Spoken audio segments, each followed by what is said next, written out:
बड़े खुश हो गया, आज तो मुझे पुलपिट मिलेगा। हमने मौका दिया ही नहीं, हम खुद ही खड़े होकर प्रचार कर रहे थे वहाँ पे। उसके बाद कभी आए नहीं। हमने कहा भाई आओगे क्या, ये काम है मुझे थोड़ा। हम बुलाते उनको 500,000 रुपये लिफाफे में देते, तो फिर फोन करते बात, अरे क्यों नहीं आ रहा हूँ, बिल्कुल आ रहा हूँ, कहाँ ना बताओ, सही बता रहा हूँ मैं आपको। अभी हम उनको बुलाते 500,000 रुपये रखते और बढ़िया खाना वाना खिलाते, और फिर अगली बार फोन करते उनके खुद ही फोन आते, भैया दुआ हुआ कर रहे नहीं कर रहे, आजकल जरूरत है करने की प्रचार की। सही बता रहा हूँ, मैंने देखा अगर किसी को सीट नहीं मिली ढंग की तो वो नहीं आते हैं चर्चों में। पास्टर लोगों की बात बता रहा हूँ। और थोड़े से ऐसे भी हैं जो बेचारे बिना किसी लालच के सब कुछ करते हैं, और ये परमेश्वर की दृष्टि में क्या है, वीर है। हालेलुया। लेकिन जितने बड़े टाइटल वाले हैं उनसे कम एक्सपेक्ट करो। आप ये तभी तो लिखा है कि पुराने टाइम में जब यीशु मसीह आया था, उसका पहला मैसेज किस आया था, गड़दियों के पास मैसेज आया था। पहला जो संदेश आया था उद्धार का साधारण लोगों के पास आया था, और अंत के दिनों में परमेश्वर साधारण लोगों के द्वारा बड़े बड़े काम करने वाला है। Hallelujah, hallelujah. साधारण लोग जिनको लोग सोचते हैं अरे ये क्या करेंगे, ये तो रबड़ी बेचते हैं वहाँ पे। अभी के द्वारा दिखाऊंगा बेटा, तुम तो घूमे वहाँ पे अमेरिका, दिल्ली, बम्बई, जाने कहाँ जाते हो तुम तो। अब तुम्हारे अंदर इतना भरा पड़ा, अब तुमको मैं ही नहीं तोड़ पा रहा हूँ तुमको। सबसे बड़ी बात है परमेश्वर भी उनको नहीं तोड़ पा रहा। वो अपने आप को क्या तोड़ेंगे, परमेश्वर कितना महान परमेश्वर है, इसका पूरी पृथ्वी पर कमांड है, वो कुछ भी कर सकता है।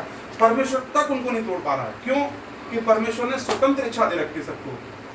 आप अगर प्रभु से कहोगे प्रभु मुझे तोड़, मुझे बना, मुझे नम्र अधीन कर, तो प्रभु बनाएगा। और आप कहोगे प्रभु अपने सिंहासन में बैठा है, मैं अपनी जगह सही, तो प्रभु नहीं करेगा। इसलिए परमेश्वर भी इन लोगों को नहीं तोड़ पा रहा। और इन अंत के दिनों में परमेश्वर उन सारे लोगों को दिखाएगा तो वो यहाँ से काम होगा। Hallelujah, hallelujah. क्यों? किसी को तो अमेरिका का सहारा था, किसी को तो इंग्लैंड का सहारा था, किसी को यूरोप का सहारा था। परमेश्वर ने सारी एयरलाइंस बंद कर दी। बेटा बैठ घर में, अब क्या करेगा? मैं सही बता रहा हूँ। मेरे पास ऐसे ऐसे लोगों के मैसेज आ रहे हैं जो मुझसे बात करना पसंद नहीं करते थे, क्योंकि वो कुछ बड़े थे। अब मुझसे उनके मैसेज आते हैं, बातें करते हैं मुझसे। मैं समझ गया मुझे अब कुछ है ही नहीं, घर में बैठे में तो कुछ तो करना। तो परमेश्वर अब वो क्या, परमेश्वर से आगे भागने की कोशिश करते हैं लोग, तो परमेश्वर उनको पीछे करना भी जानता है। और मैं आपको सही बता रहा हूँ, हमारे पास एक पूंजी है। अगर हम आगे बढ़ना चाहते हैं तो हम अपने आप को हमेशा जीरो करके चलें। परमेश्वर जितना हमको आगे बढ़ाए उतना ही हम अपनी चौकसी करें, अपने वस्त्र की। शैतान जितना हम आशीष पाओगे उतना ही आपके पास खड़ा रहेगा, आपसे बात करने के लिए, आपसे बातें करेगा। देख अब तो कुछ बनता जा रहा है, जो आपके मन में ख्याल ही फैला है, उतना ही अधिक अपने आप को केयरफुल रखना है। क्योंकि लिखा है परमेश्वर सीधे लोगों पर अपने भेद को प्रकट करता है, दीनों पर अनुग्रह करता है।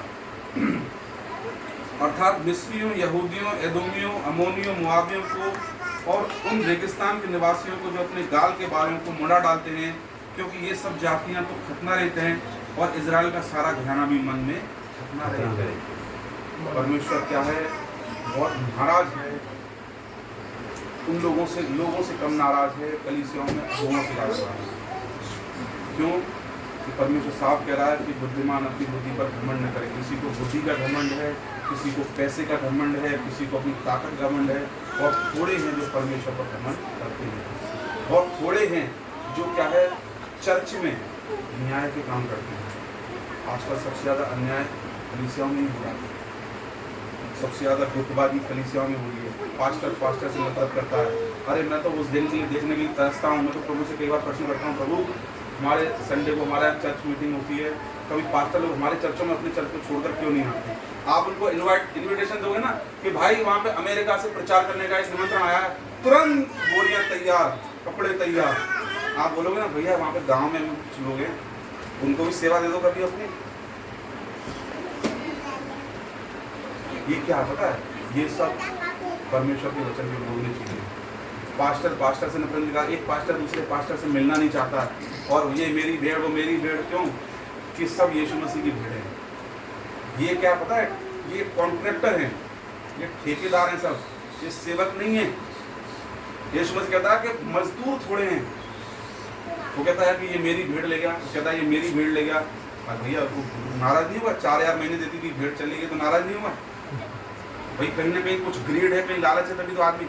अरे अगर आप अपनी भेड़ को चारा खिला रहे हो, सामने वाला भूसा खिला रहा है, तो भेड़ कहाँ आएगी लौट के? चारे में आएगी नहीं आएगी? डर हमेशा उसके अंदर होगा जिसके अंदर कोई खोट होगा। वरना वो कहता है कि यीशु मसीह कहता है मैं तो खोल देता हूँ, फिर आ जाती है घूम फिर के अपने पास, मेरे पास। ये तो बुरा। और फिर वही वाली बात है कि प्रार्थना करते हैं भाई साहब बैठ के और दीवार में घुसे मारते हैं, प्रभु आत्माएं क्यों नहीं बच गई, आत्माएं क्यों नहीं बच रही, आत्माएं क्यों नहीं बच रही है प्रभु। प्रभु देखा उनको आना तक पता। हालेलुया। ये तो हो रहा है। और अक्सर मैं सोचता हूँ, मैं अकेले बैठता हूँ, बहुत सारी बातें मेरे मन में आती हैं, मैं शेयर नहीं कर पाता किसी को, क्या शेयर करेंगे। पवित्र आत्मा से शेयर करता हूँ, प्रभु ऐसे कब दिन आएंगे इस शहर में जब एक पास्टर एक पादरी दूसरे पादरी के चर्च में जाएगा।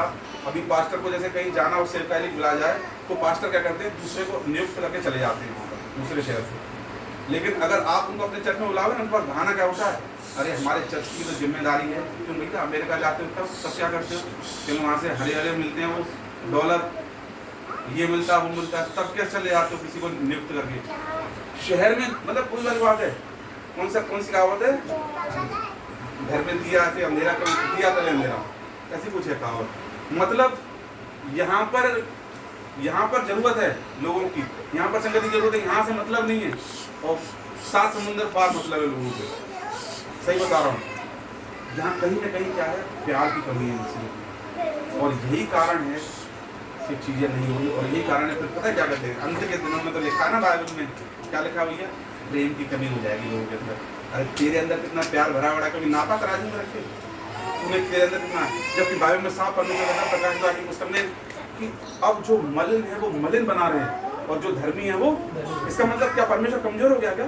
परमेश्वर आपको लास्ट के मोमेंट तक इतना ज्यादा आशीष दे सकता है, आप समझ नहीं सकते हो। आप ये सोचो, बहुत सारे लोग कहते हैं कि अंत के दिनों में लिखा है कि लोगों के अंदर अधर्म के बढ़ने से प्रेम ठंडा हो जाएगा, तो परमेश्वर ये भी तो बोल रहा है कि धर्मी धर्मी बना रहे। क्या परमेश्वर कमजोर है क्या? कितनी भी दुष्टता संसार में बढ़ जाए, उसको आपको आशीष देनी है, आपको खुश करना है, आपको आनंद देना है, आपकी सारी जरूरतों को पूरा करना है, तो वो करके ही रहेगा। लेकिन लोगों के पास बहाने हैं, क्योंकि उनके अंदर गड़बड़ियां हैं, तो उनके अंदर गड़बड़ियां हैं, उनको मानने के लिए तैयार नहीं है, तो वो एक बहाना देते हैं कि बाइबल में लिखा है, सारी बातें बाइबल में। और यही कारण है, लिखा है कि मैं क्या करूँगा इस्राएल के घराने को, ये वही इस्राएल नहीं है जो परमेश्वर के अपने लोग हैं।